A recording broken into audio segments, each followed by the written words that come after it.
नमस्कार. दीपक रेगे कथाकथन चॅनलवर तुम्हा सगळ्यांचं मनापासून स्वागत करतो आणि एकच विनंती करतो की तुम्ही जर आत्ता चॅनलवर पहिल्यांदा आला असाल किंवा अजूनपर्यंत चॅनल सबस्क्राईब केलं नसेल तर प्लीज चॅनल सबस्क्राईब करा. श्रोते हो, आज तुम्ही ऐकणार आहात डॉक्टर अनघा केसकर यांच्या विकल्प ह्या कथासंग्रहातली कथा आणि कथेचं नाव आहे हेतू. दारावरची घंटा वाजली. टीव्हीवर खिळलेली नजर उचलायचं राहीच्या जीवावर आलं होतं. तिथून उठायला तर नकोच वाटत होतं, पण उठायला तिलाच लागणार होतं. मान वळवून तिने रोहितकडे बघितलं. तो खिडकीतनं बाहेर बघत उभा होता. हे काही हलणार नाहीत जागेवरनं. राहीच्या मनात आलं आणि तिची मान न कळत उडवली गेली. पुन्हा एकदा घंटी वाजली. कोण आलंय कोण जाणे असं पुटपुटत राही उठली. बराच वेळ खाली गालिच्यावर बसल्यानं तिच्या पायांना मुंग्या आल्या होत्या. कशी तरी पाय ओढत ती बाहेरच्या दरवाजापाशी गेली. दारावर कोणीतरी हलक्या हातानं थापा मारत होतं. राहीनं नवलानं दार उघडलं.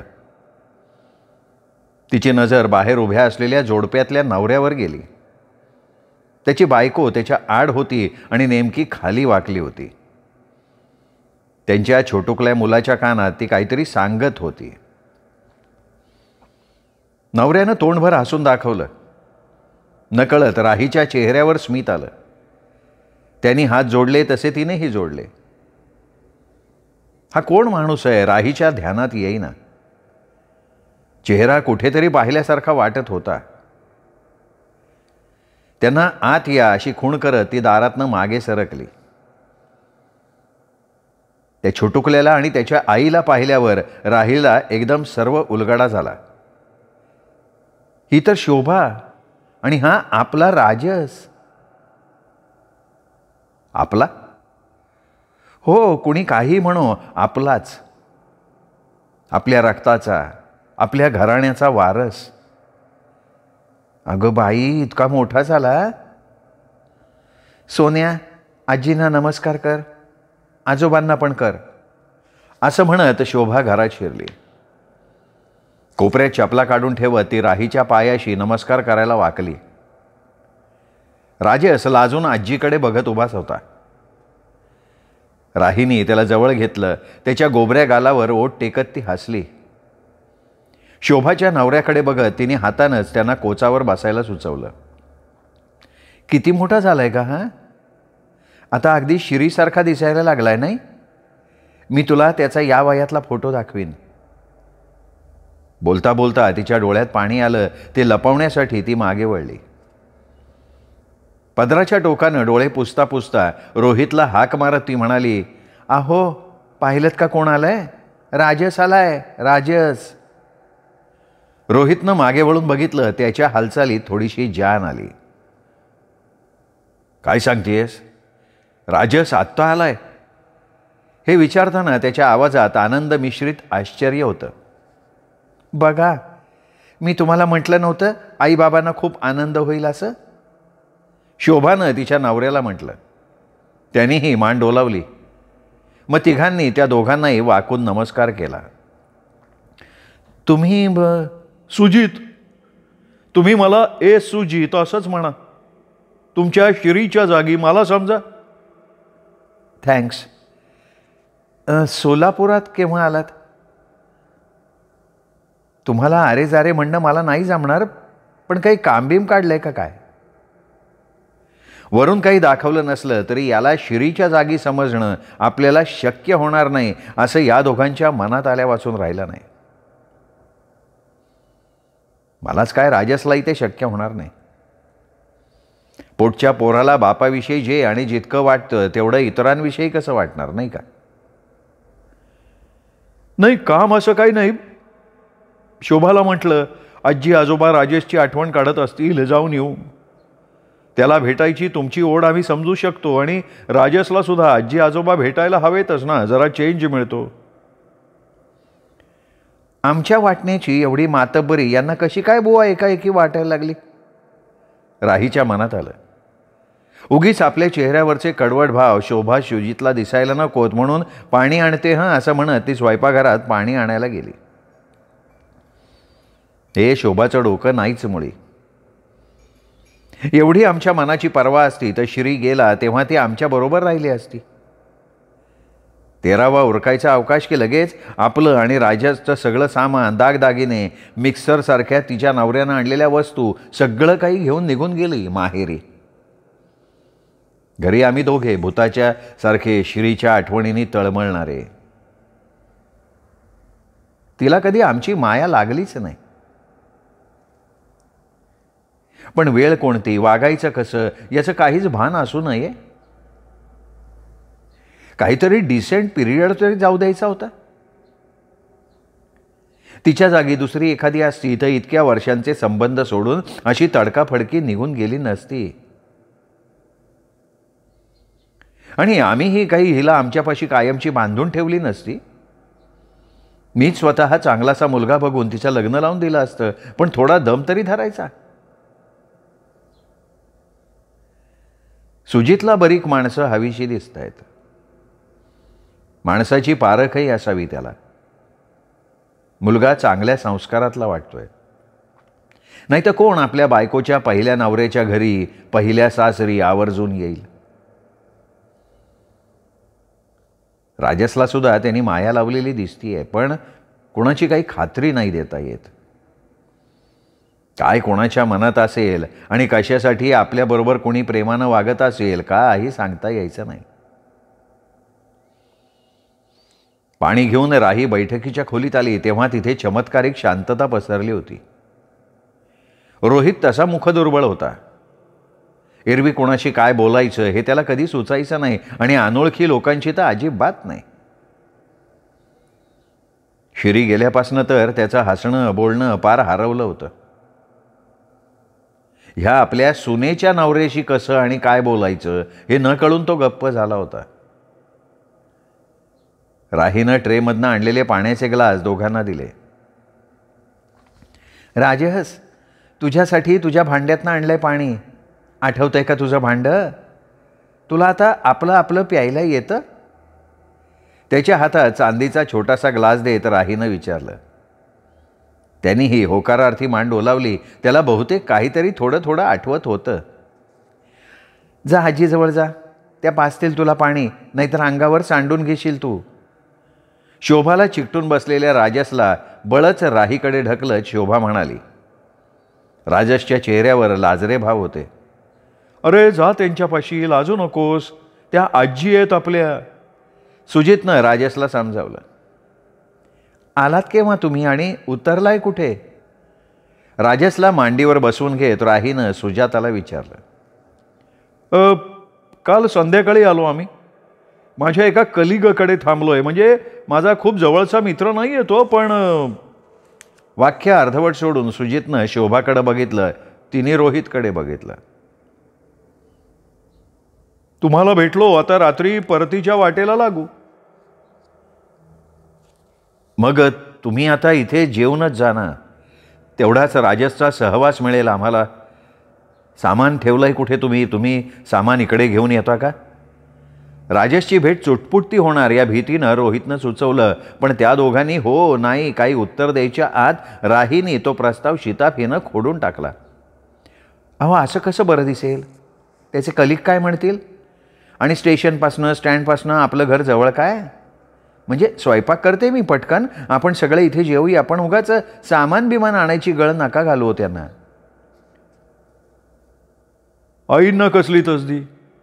आम्ही अर्धा तास थांबतो, पण जेवणाचा घाट नको नाही का ग? आई तुम्ही बसा हवं तर राजसबरोबर खेळत. मी करते खिचडी कढी. राजसला आणि मला हे घर परकं आहे का? कुठे काय ठेवलंय सगळं माहिती आहे मला. मग तर झालं. राहीनं चमकून शोभाकडे बघितलं. श्री असताना सुद्धा तिने राहीचा उल्लेख कधी आई म्हणून केलेला नव्हता. कधीही बोलताना ती त्या असंच म्हणायची. सासूबाईही नाही आणि आई तर त्याहून नाही. राहीची ती एक दुखरी जागा होती. कितीतरी वेळा त्याबद्दल तिने श्रीला छेडलं होतं, पण त्यांनी प्रत्येक वेळी तिला समजावलं होतं की आई, कुणावर अशी जबरदस्ती करता येते का? समजा तू हटून बसलीस आणि तिने तुला आई म्हटलंच तरी त्या म्हणण्याला काही अर्थ आहे का? पण मग आज हीच शोभा आपणहून आई म्हणतीये. सुजितमुळे ही खरंच बदलली आहे का नाटकं चालली आहेत सगळी? पण कशासाठी हे सगळं? राजसला काय आवडतंय ते करा. राजस बेटा, तुझ्यासाठी काय करू दे? राजसला उचलून त्याचा पापा घेत रोहितनं विचारलं. राजसनं आपसूक स्वतःचा गाल पुसला, पुन्हा एकदा लाजला. अरे लाजू नकोस बेटा, तुझंच घर आहे हे, तुझे आजी आजोबा, तुझं छान छान घर. इथे राहत होतास का नाही तू अगोदर? आता आपल्या आप्पांची बदली झाली आहे का नाही, म्हणून आपण पुण्याला गेलोय. शोभा एकदम गोड आवाज काढत म्हणाली. शोभाच्या या उद्गारांचं रोहितला विशेष नाही वाटलं, पण राहीच्या मनात मात्र पाल चुकचुकली. खरं म्हणजे तिच्याही तोंडावर तेच शब्द आले होते, पण तिने हे बोलणं आणि शोभानं ते बोलणं यात फरक नव्हता का? या लोकांच्या मनात काहीतरी काळं बेरं आहे असं वाटतंय. कदाचित माझं मन चुकीचे संदेश पकडत असेल, पण लग्न होण्यापूर्वी न बोलणारी शोभा आता पुण्याहून आपणहून 4-4दा फोन काय करते, आपल्याशी राजसला बोलायला काय देते? एकदा मन बिघडली ना की समोरच्यानं केलेली प्रत्येक कृती वेगळ्या हेतूनं केलेली वाटायला लागते. माझं तसं तर होत नाहीये ना. रोहित मात्र अजूनही नातवाच्या कौतुकातच दंग होता. तुला शिरा आवडतो का शेवयाची खीर करू दे आजीला? रोहितच्या या प्रश्नानं राजस एकदम मोकळा झाला. नी खीर नको, शिरा पण नको, मला का नी रसमलाई आवडते खूप, म्हणजे इतकी. राजेशच्या डोळ्यात आनंद मावत नव्हता आणि 2 कोवळ्या हातांनी इतकीचं मोजमाप दाखवणं फार गोड दिसत होतं. हाताच्या कोपरांना आणि प्रत्येक बोटाच्या मुळाशी नाजूक खळ्या दिसत होत्या. चटकन पुढे होऊन राहीनं राजसला जवळ घेतलं आणि त्याच्या पालथ्या तळव्यांवर ओठ टेकवले. राजस, अरे रसमलाई घरी नाही करता येत बेटा, आणि आता कोण जाणार रे बाहेर रसमलाई आणायला? आजच्या दिवस शिरा करू दे आजीला. आपण पुण्याला गेलो ना की आपण आणूयात पुरोहितकडनं, चालेल? सुजितनं राजसला समजवायचा प्रयत्न केला. खुशीत आलेल्या राजेशच्या चेहऱ्यावरची मगाशची खुशी मावळली, पण त्याने आईकडे बघून शहाण्यासारखी मान डोलवली, पण ते बघून राहीच्या पोटात तुटलं. मुलं पोरकी झाली की किती चटकन मोठी होतात. आज जर श्री असता तर राजसनं त्याच्याकडे हट्ट केला असता आणि श्रीनं तो कसंही करून पुरवला असता. हे असं समजवायच्या फंदात पडला नसता तो. कितीही म्हटलं तरी बाप तो बाप, आणि सुजितच्या घरी सुद्धा याला असंच सगळ्या गोष्टींशी जुळवून घ्यावं लागत असेल. राजस, आपण रसमलाई आणूया. तू येणार आहेस का माझ्याबरोबर? हे बघ, आपण आणखीन सुद्धा गमती आणूयात. तुझ्यासाठी डबल डेकर बस आणायची का रिक्षा आणायची तूच सांग. दोन्ही आणूयात आजोबा, प्लीज. सुजितकडे एक धीट दृष्टिक्षेप टाकत राजस म्हणाला. ठीक आहे, दोन्ही आणूयात, मग ते झालं. हां, आप्पांना सुद्धा घेऊन जाऊयात आपण. मुलगे गाडीतून जाऊन येऊ, मुली जेवण तयार करतील. ओके? कितीतरी दिवसांनी रोहितच्या डोळ्यात आवाजात आनंद दिसत होता. तुमच्या निळ्या I-10मधनं मागे जायचो तसं? आजोबांच्या बरोबर गाडीतनं फिरायला मिळणार आणि मनासारखी खेळणीसुद्धा मिळणार म्हटल्यावर राजेशचा चेहरा खोलला. त्याच्या डोळ्यात चांदण्याच फुलल्या. पप्पा, हो कशाला उगाच तुम्हाला त्रास? शोभानं उगाच वरवरचा विरोध केला आणि तिघही पुरुष बाहेरच्या कामांसाठी घराच्या बाहेर पडले. इथे एकमेकींशी काय बोलावं हे काही वेळ दोघींनाही समजेना. भाजी कोणती करायची? मी घेऊ चिरायला? शोभानं विचारलं. राजेशला बटाट्याच्या कचऱ्या आवडतात, त्याच करू, तोवर मी कुकर लावते. राहीनं कोरड्या आवाजात उत्तर दिलं. हे जे काही चाललंय ते तिला पसंत नाही हे शोभापर्यंत न बोलता पोचवण्याचा तिचा प्रयत्न होता. तिच्या आवाजातला कोरडेपणा आपल्याला कळलाच नाही. अशा थाटात शोभा कुठल्या तरी हिंदी गाण्याची ओळ गुणगुणत बटाट्याची सालं काढायला लागली. एव्हाना राहीच्या मनात राग धुमसायला लागला होता. पण पूर्वीप्रमाणे त्याचा उद्रेक होऊ द्यायचा नाही असं ती स्वतःच्या मनाला बजावत होती. श्री गेल्यानंतरचे दिवस राहून राहून तिला आठवत होते. शोभा माहेरी निघून गेल्यावर राहीला वेड्यासारखं झालं होतं. दिवस दिवस ती रडत असायची. मनात यायचं की काय कमी केलं आम्ही श्री, शोभाला आणि राजसला. काय काय हौसेनं घेतलं आणि दिलं त्याला सुमारच नाही. पण फक्त देण्या घेण्यानं नाती दृढ होत नसतात. माया निगुतीनं रोजच्या व्यवहारात त्यांना प्राधान्य देणं, सर्व अडचणींना आपणून उभं राहणं, पैशानं आणि कष्टानं त्यांचं सर्व करणं, यातलं काहीच शोभाला जाणवलंच नाही कधी. कदाचित जाणवलं असेल सुद्धा, पण एका क्षणात सगळ्या गोष्टी विसरून ही मुलगी चालती झाली. राजसला भेटण्यासाठी आपला जीव तळमळायचा, पण कधी आपणहून त्याला घेऊन आली नाही.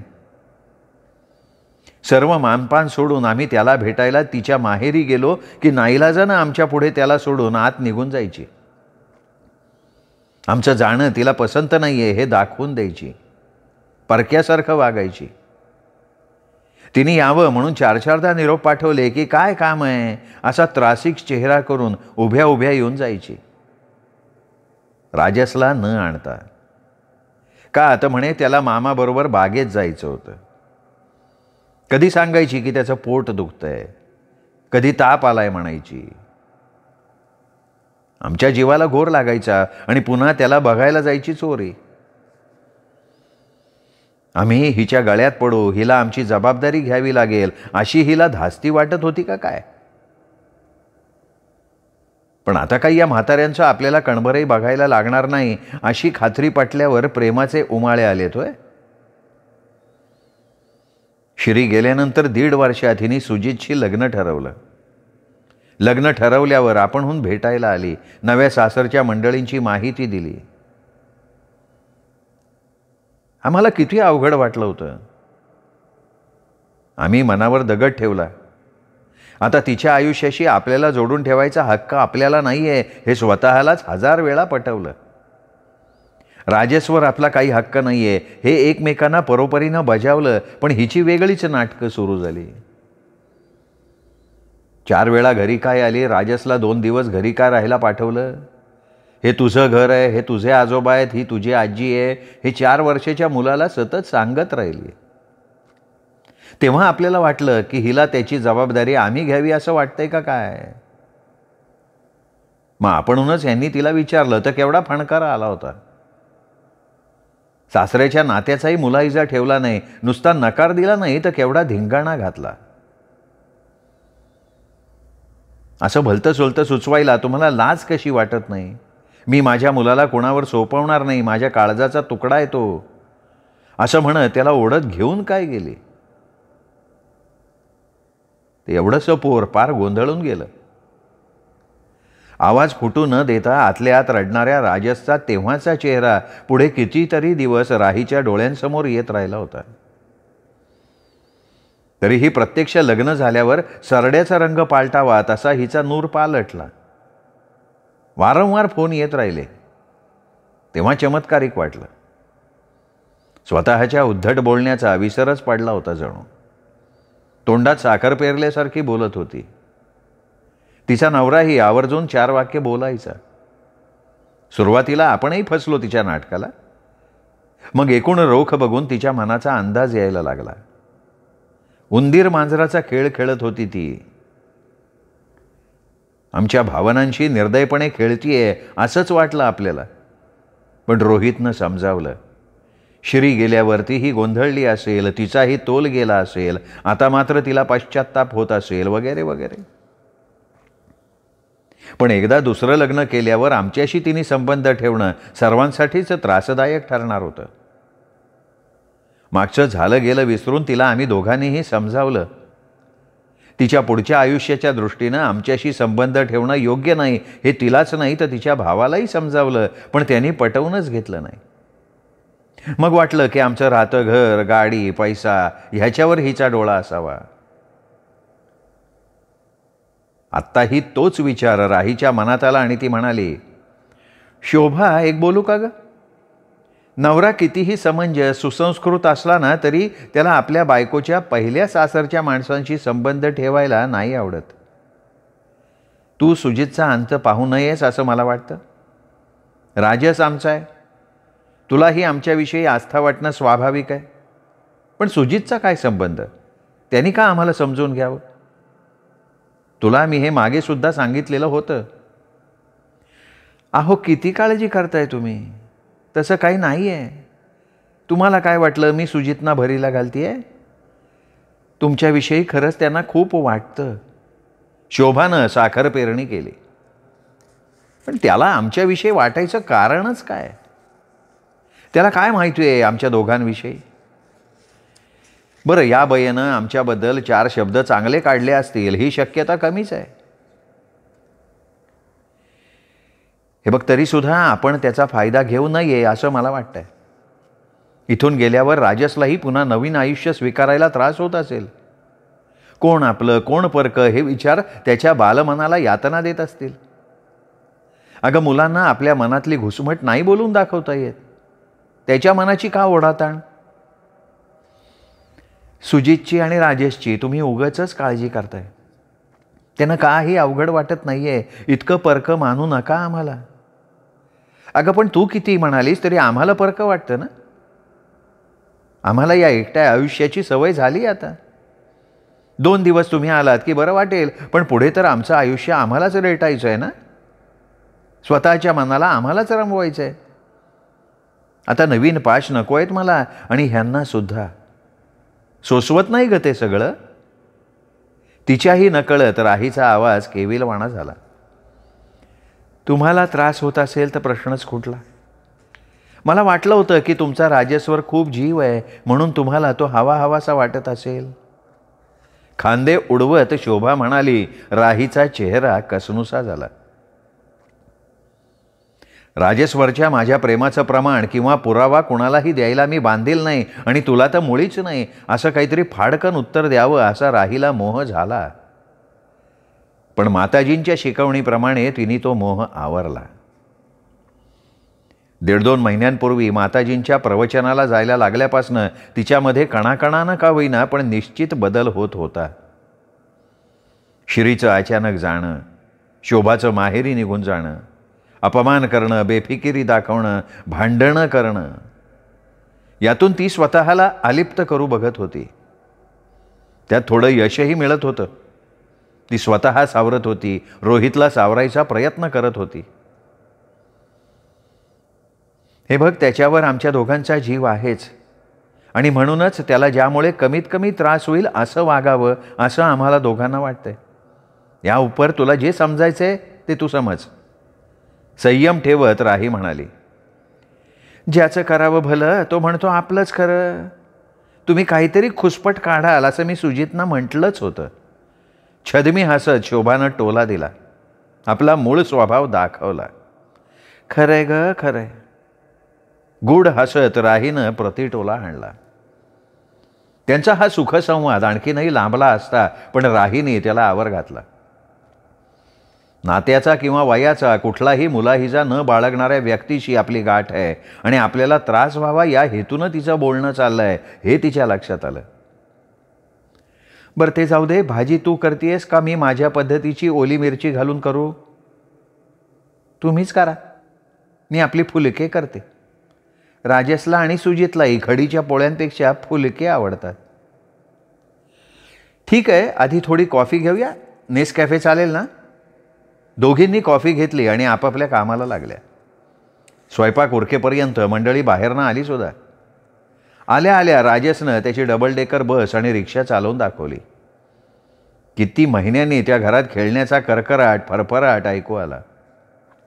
आजी, मी ना पुढच्या महिन्यात तिकडे राहायला येणार आहे. एखादं गुपित सांगावं तसं राजेशनं राहीला सांगितलं. राहीनं अविश्वासानं त्याच्याकडे बघितलं. तिच्या नजरेतला भाव ओळखून रोहितकडे बघत तो म्हणाला, विचार पाहिजे तर आजोबांना. राहीनं रोहितकडे बघितलं. त्याचा चेहरा आनंदानं डवरला होता. राजेशला मांडीवर बसवत तो म्हणाला, हो अरे मी आणि आजी काय नको म्हणणार होत का तुला? तू आमचा लाडका नातू आहेस, हो का नाही? आता ही काय नवीनच टूम निघाली हे राहीला कळेना. तिने गोंधळून रोहितकडे बघितलं. मग नकळत तिची नजर शोभाकडे गेली. तिच्या चेहऱ्यावर विजयाचं हसू होतं आणि तिची सुजितशी काहीतरी नेत्रपल्लवी सुरू होती. त्याकडे कानाडोळा करत राहीने रोहितकडे बघितलं. आर्जवी नजरेनं तो म्हणाला, अगं त्यांना कुठेतरी गावाबिवाला जायचं आहे. राजेशला इथे ठेवू का असं सुजितनं मला विचारलं. मी हो म्हटलं. राजेश कोणी परका थोडाच आहे, शेवटी आपलाच आहे ना. झालेला प्रकार राहीच्या लक्षात आला. रोहितला एकट्याला गाठून सुजितनं त्याचा होकार मिळवला होता. मुद्दामच तसा बेत शोभानं आणि सुजितनं ठरवलेला असावा. राजेशला ठेवून घ्यायला तिची अजिबात ना नव्हती, पण हे प्रकरण वाटकं तितकं साधं सरळ नाही आहे अशी तिची आता खात्री पटायला लागली होती. असले छक्केपंजे खेळणं तिच्या आणि रोहितच्या स्वभावातच नव्हते. त्यामुळे कोणी त्यांच्याशी असं वागायला लागलं ना की तिला असुरक्षित वाटायला लागायचं. आमची कंपनी मला 1.5-2 महिन्यासाठी दिल्लीला पाठवतीये. त्यावेळी नेमकी राजेशला सुट्टी आहे. आम्ही कुठेतरी हॉटेलात उतरणार तेव्हा त्याची गैरसोय नको व्हायला असं वाटलं आम्हा दोघांना. शिवाय मला फिरती पण असणार आहे, म्हणून तुमच्याकडे ठेवू का असं मीच बाबांना विचारलं. ते हरकत नाही म्हणाले. अर्थात तुमची अडचण होणार असेल तर मात्र. राजेशची आपल्याला अडचण होते असं राही कधीच म्हणणं शक्य नाही हे शोभाला पक्क माहिती होतं. तिने रोहितलाही तसं सांगितलं असावं आणि तसंच झालं. क्षणाचाही विलंब न लावता राही उद्गारली, राजेशची आम्हाला कधीही अडचण होणार नाही. त्याला काय करावंसं वाटतंय ते महत्त्वाचं आहे. त्याला इथे राहण्यात मजा वाटणार असेल तर तो आमच्याकडे राहील. राजेश बेटा तुला काय करायला आवडेल? आमच्याबरोबर राहायला आवडेल का आप्पा आईंच्याबरोबर दिल्लीला जायला आवडेल? अहो आई तुमच्या लक्षात येत नाही आहे. आम्ही त्याला घेऊन नाही जाऊ शकणार. मी माझ्या भावाकडे त्याला ठेवलं असतं पण त्यांना सोयीचं नाही आहे. एखाद्या लहान मुलाला कठीण गोष्ट समजवावी तशा थाटात शोभानं समजावलं. ती तोंडानं कितीही म्हणाली तरी तिची वहिनी मुळीच असल्या जबाबदाऱ्या घेणार नाही याची शोभालाच काय राहीला सुद्धा खात्री होती. राहीनं राजेशकडे बघितलं. तो कसनुसा झाला होता. आपण कोणालाच नकोत का काय असा अपराधी भाव त्याच्या चेहऱ्यावर उमटला होता. त्याच्या मनात दाटलेल्या नकोसेपणाच्या भावनेच्या कल्पनेनंही राहीच्या पोटात तुटलं. राजेश अरे आपण तिघे खूप मजा करू इथे. थोडे दिवस मोठ्या आजीकडे कोकणात जाऊ. डन? आजोबांशी हायफाय कर. राहीच्या या बोलण्यातनं वातावरणातला ताण निवळला. जेवणं हसत खेळत पार पडली, पण तरीही जेवताना राजेशच्या शिक्षणाचा खर्च कसा वाढत चालला आहे हा विषय निघाला. चांगल्या शाळा कशा महागड्या झाल्या आहेत आणि त्यात शिक्षण घेतलं नाही तर स्पर्धेत मुलं कशी मागे पडतात वगैरे मुद्दे शोभानं शिताफिनी काढले. मुलांच्या समोर त्यांच्या खर्चाचे विषय चघळू नयेत हे साधं पथ्य हिला पाळता येऊ नये याचा पुन्हा एकदा राहीला संताप आला. सावत्र बापाच्या घरी वाढणाऱ्या हळव्या मुलाला हे विषय किती लाजिरवाणे वाटत असतील एवढंही हिला समजू नये. ही कसली आई? काही न बोलता तिने रोहितकडे एक दृष्टिक्षेप टाकून त्याच्या विचारांचा अंदाज घेतला. रोहित राजेशला रसमालाईमधले बदामाचे काप वेचून घालत होता. बहुधा मुद्दाम त्याचं लक्ष इतरत्र वेधवण्याचा त्याचा तो प्रयत्न असावा. थोड्या वेळानं चहापाणी झाल्यावर ते तिघं निघाले. राजेशला पुढच्या महिन्यात केव्हा आणून पोचवायचं हे ठरवून ते तिघं गेले. ते घराबाहेर पडल्याबरोबर राही म्हणाली, मला या दोघांचं लक्षण खरं नाही वाटत. काहीतरी हेतू मनात धरून ते आपल्या मनस्थितीचा फायदा घेत आहेत. कधी कधी शंका येते ना की काय हवंय काय यांना. शोभानं पुनर्विवाह करायचा ठरवला तेव्हा राजेशला आपल्याकडे ठेवण्याचा पर्याय आपण तिला दिला होता. तेव्हा मारे आव आणला सुजाण पालकत्वाचा. काय काय सुनावलं होतं आपल्याला तिने. कुठून बोललो असं होऊन गेलं होतं ना आपल्याला. मलाही आता त्यांच्या वागण्याविषयी शंका यायला लागली आहे. म्हणजे राजेशला थोडे दिवस आपल्याकडे ठेवण्याचं मला इतकं काही वाटलं नाही. पण सुजितनंही माझ्याकडे राजेशच्या शाळेच्या भरमसाठ फीचा विषय काढला होता. पायीन नाही तर एखाद्या साध्याच्या शाळेत घालून टाकीन असंही सुचवलं त्याने. धमकी द्यावी ना तसं. बहुतेक आपण राजेशचा खर्च करावा असं त्याला सुचवायचं होतं. मी त्याला सांगितलं की त्यांना राजेशच्या कॉलेजची शिक्षणाची कसलीही काळजी करायचं कारण नाही. तो कॉलेजला जायच्या वयाचा झाला की त्याला शिक्षणासाठी पैसे मिळतील अशी व्यवस्था मी करून ठेवलेली आहे. मग आणखीन काय हवंय त्यांना? शिवाय आपलं जे काही आहे ते आपल्यानंतर त्यालाच तर मिळणार आहे ना. मग हे घर तुझं आहे, ही गाडी तुझी आहे, हे राजेशला सारखं सारखं कशाला सांगायला हवं? फार साधी आहेस तू राई. आपल्यानंतर त्याला आपली मालमत्ता मिळेल, त्याआधी नाही. त्यांना कदाचित त्याआधीच आपल्या ॲसेटवर कंट्रोल हवा असेल. तो 21 वर्षाचा होईपर्यंतच त्यांचा कंट्रोल राहील, नंतर नाही. अगदी वाईटच बोलायचं तर आपण केव्हा जाणार हे कोणाच्याही हातात नाही. तोपर्यंत त्यांना थांबावं लागेल. म्हणून मग आपल्याविषयी प्रेमाचा उमाळा आल्याचं नाटक. शक्य आहे, पण आपल्यानंतर तरी राजेशलाच मिळेल ना? गोंधळलेल्या आवाजात राहीनं विचारलं. Not necessarily. आपलं घरदार, गुंतवणुकी सगळ्या गोष्टी स्वकष्टार्जित आहेत. आपण जर तसं मृत्यूपत्र केलं तरच राजेशला सगळं मिळेल, किंवा इच्छापत्र न करता माझं काही बरं वाईट झालं तर त्याला आपोआप सगळ्या गोष्टी मिळतील. पण मी कोणालाही त्या देऊन टाकू शकतो एवढं कायद्याचं ज्ञान नक्की त्यांना आहे. म्हणूनच राजेशला आपल्या नजरेसमोर ते ठेवू बघतायत. तेवढंच नाही तर आपल्याला इमोशनल ब्लॅकमेल करतायत. आणि ते करताना राजेशच्या मनाचा ते विचार करत नाहीत याचं वाईट वाटतंय. राहीनं आपल्या मनातली शंका बोलून दाखवली. जाऊ दे, आपल्याला वाटतंय तसं काही नसेल सुद्धा. मुद्दाम ते काही करत नसतील. आपणच वेगळ्या चष्म्यातनं बघत असू सुजितकडे. कदाचित त्यांना खरंच तेवढी माणुसकी असेल. उद्याच्या परवाच्या भीतीनं उगीचच आजचा आनंद का नासवायचा? राहीच्या शंकांचं समाधान करण्याच्या निमित्तानं रोहितनं स्वतःला समजवायचा प्रयत्न केला. मला सुरुवातीला तसंच वाटायचं. त्यांचे फोन आले की मी माझ्या मनाला तसं बजावायची सुद्धा, पण ती शक्यता आता मला कमी वाटायला लागली. सुजितला नाही तरी शोभाला आपण ओळखतो ना. एक गोष्ट तुझ्या लक्षात आली आहे का? कोणती? त्यांच्या वागण्याबाबत नेमकेपणानं बोट ठेवता येत नाही. त्यामुळे काही वेळा मला आपल्या विचारांची लाज वाटते. वाटतं कदाचित खरोखर चांगल्या हेतूनं ते वागत असतील. आणि त्याच्या शंकेला कायम जागा राहते. म्हणूनच त्रास होतोय ना. अशी नाही तर तशी खात्री असती तर प्रश्नच राहिला नसता. आपण इतरांचं काय बाई ऐकतो ना. पोटची मुलं ही अलीकडे पैशासाठी आईबापाशी नीट वागत नाही म्हणून मग. आणि नंतर कितीतरी वेळ त्यांच्यात उलट सुलट चर्चा झाल्या. किती दिवसात ते एकमेकांशी इतका वेळ बोललेच नव्हते. ह्या निमित्तानं राजेश आपल्या वाट्याला येतोय याचं मध्येच बरं वाटायचं, तर मध्येच आपल्याला कोणीतरी वापरतंय, आपल्या हळवेपणाचा फायदा घेतोय असं वाटून राग यायचा. या चर्चेतनं निष्पन्न काहीच झालं नाही. एरवी अंगावर येणारा वेळ मात्र भरकन निघून गेला. अंथरुणावर अंग टाकलं तरी रोहितला लगेच झोप लागली नाही. राजेश आला की त्याला कुठे कुठे न्यायचं याची स्वप्न बघत तो खुशीत बेत करत राहिला. आपल्या पंजात पकडलेल्या त्याच्या कोवळ्या हातांच्या स्पर्शाचा अनुभव आठवत राहिला. राजेशच्या डोळ्यात उमटलेल्या निर्व्याज आनंदानं पुन्हा पुन्हा सुखावत राहिला. त्याच्या शेजारीच पडलेली राही चांगलाच विचार करायचा. जे होतं ते सगळं आपल्या भल्यासाठी होतं असं स्वतःच्या मनाला बजावत होती.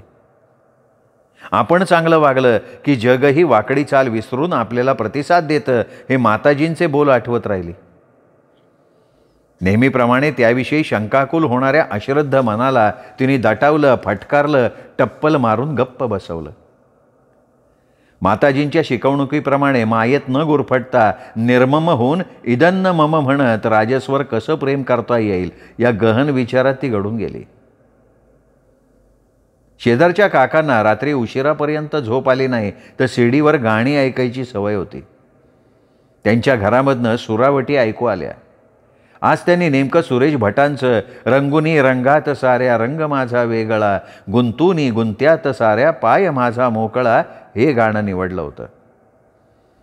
राहीच्या मनोवस्थेला पोषक असणारं, थोडं सुखावणारं, थोडं अंतर्मुख करणारं. राहीला हसू आलं. माताजी, तुम्ही सांगताय म्हणून विश्वास ठेवायचा. सोपंच आहे जणू काही हे असं वागणं. कसं आणि केव्हा जमणार आहे मला कोण जाणे.